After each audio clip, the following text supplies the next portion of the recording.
വല്ലാത്തൊരു ബല്ലിടങ്ങേറ്, വല്ലാത്തൊരു ബല്ലിടങ്ങേറ്, വല്ലാത്തൊരു വല്ലാത്തൊരു വല്ലാത്തൊരു ബല്ലിടങ്ങേറ്, വല്ലാത്തൊരു ബല്ലിടങ്ങേറ്.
വല്ലാത്തൊരു ബല്ലിടങ്ങേറ്.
കൊണ്ടുപോ പിടി പിടി.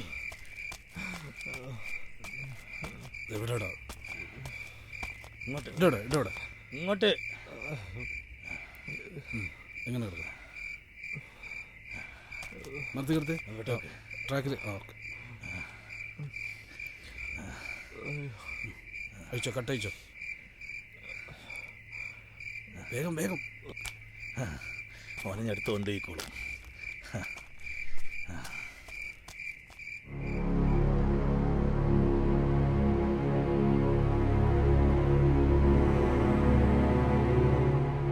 അവിടെ നിന്ന് രക്ഷിച്ചത് അബുക്കയാണ്.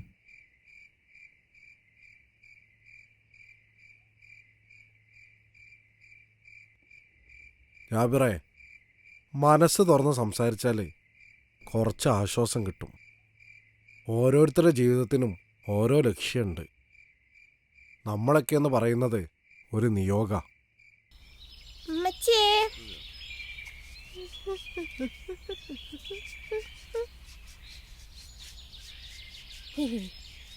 ഞാനൊരു സംഭവം പറയാൻ വിട്ടു.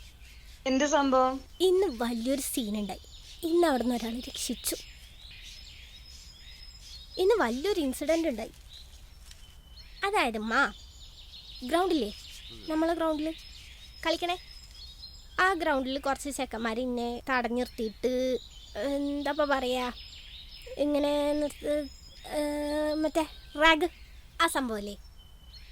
അപ്പോ ഇങ്ങനെ ഇതാക്കിയപ്പോ എന്റെ ആങ്ങള വന്ന് എന്നെ രക്ഷിച്ച്. എവിടെ ആങ്ങള? അതൊക്കെ ഉണ്ട്. എവിടെയുണ്ട്? പറയട്ടെ? പറയേ. ഞാൻ എന്തിനാ കലിപ്പാവണത്? പറയട്ടെ? പറയേ. ഷറഫു ഇങ്ങനെ മൂത്ത ആങ്ങളമാരൊക്കെ ഉണ്ടെങ്കിലേ ഞങ്ങൾക്കൊരു വെയിറ്റാ. അല്ലെങ്കിലും ഉമ്മാക്കൊന്നും ഇത് പറഞ്ഞാൽ മനസ്സിലാവൂല.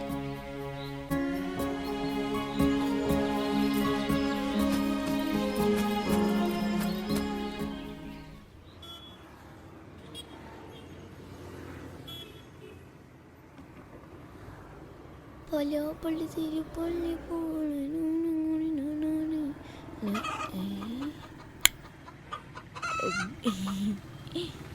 എന്താടാ മുട്ടയെന്ന് വിരിഞ്ഞിട്ടില്ല അവൻ കോഴി. ആര് പറഞ്ഞു? ഞാനോ? ഞാൻ വെച്ചിട്ടുണ്ടടി. അല്ല ബോ, എന്താ കാറ്റ്. ഇവിടെ ഇങ്ങനെ സ്ഥലം ഉണ്ട് കണ്ടിട്ട് കാര്യമില്ല. ഞാൻ ഇതുവരെ ഇങ്ങോട്ടൊന്നുമില്ല. ഇവിടല്ലേ വരേണ്ടത്. നമ്മളിവിടുത്തെ പൊതുജനങ്ങളെ, നല്ലവരായ യുവാക്കളെ, അവര് നാട്ടുകാർക്ക് വേണ്ടി തുടങ്ങി വെച്ചതാ ഈ ഓപ്പൺ ജിമ്മ്. നാട്ടുകാരിൽ തന്നെ യുവാക്കളും എല്ലാരും കൂടി തുടങ്ങിയ സംരംഭമല്ലത്. എല്ലാവർക്കും ഒരു മനസ്സമാധാനം. ഇവിടെ വന്നിരുന്നാൽ തന്നെ ഭയങ്കര മനസ്സമാധാനം കിട്ടും. നല്ലൊരു റിലാക്സ് ആണ്. കണ്ടില്ലേ കുട്ടികളൊക്കെ കളിക്കുന്നത്? ഇത് വലിയൊരു അനുഗ്രഹം തന്നെ കേട്ടോ. പിന്നെ നമ്മുടെ ചെറുപ്പക്കാരെ തന്നെ നിങ്ങൾ സംഭവം ചെയ്ത് നല്ലതായിരുന്നു. വലിയൊരു ഉപകാരമായി. നമ്മുടെ ഈ സ്കൂളിലെ പൂർവ്വ വിദ്യാർത്ഥികൾ എല്ലാവരും കൂടിയിട്ട് തന്നെയാണ് ഈ സംരംഭം ഉള്ളത്. ആണല്ലേ? അതെ അതെ അതെ. ഈ ഇങ്ങോട്ടൊന്നും വരലില്ലേ? എവിടെയാ കാസിൻ എനിക്ക് നേരം കിട്ടുന്നു? അതിനൊക്കെ കുറച്ച് നേരം കണ്ടെത്തണം അപ്പോ. ഏതായാലും ഇത് നല്ലൊരു അനുഗ്രഹമാണ്. ഏതായാലും നാട്ടിലേക്ക് നല്ലൊരു കാര്യം തന്നെ. കാരണം ആരോഗ്യമാണല്ലോ ഏറ്റവും വലിയ സംഭവം. അതാണ് അതിന്റെ കാര്യം. ജാബിർ എന്നോട് കുറെ കാര്യങ്ങൾ പറഞ്ഞു. ഓന് നിങ്ങളടുത്തേക്ക് അവിടെ എത്തിയതും കഥകളൊക്കെ ഒരുപാട് കാര്യങ്ങളൊക്കെ എന്നോട് കഷ്ടപ്പെട്ടിരുന്നു. നല്ല കഷ്ടപ്പെട്ടിരുന്നു. പാവാണ്. നെഞ്ചിനൊക്കെ നല്ല വേദന ഉണ്ട്. അങ്ങോട്ട് തിരിച്ചൂടാ അപ്പോ.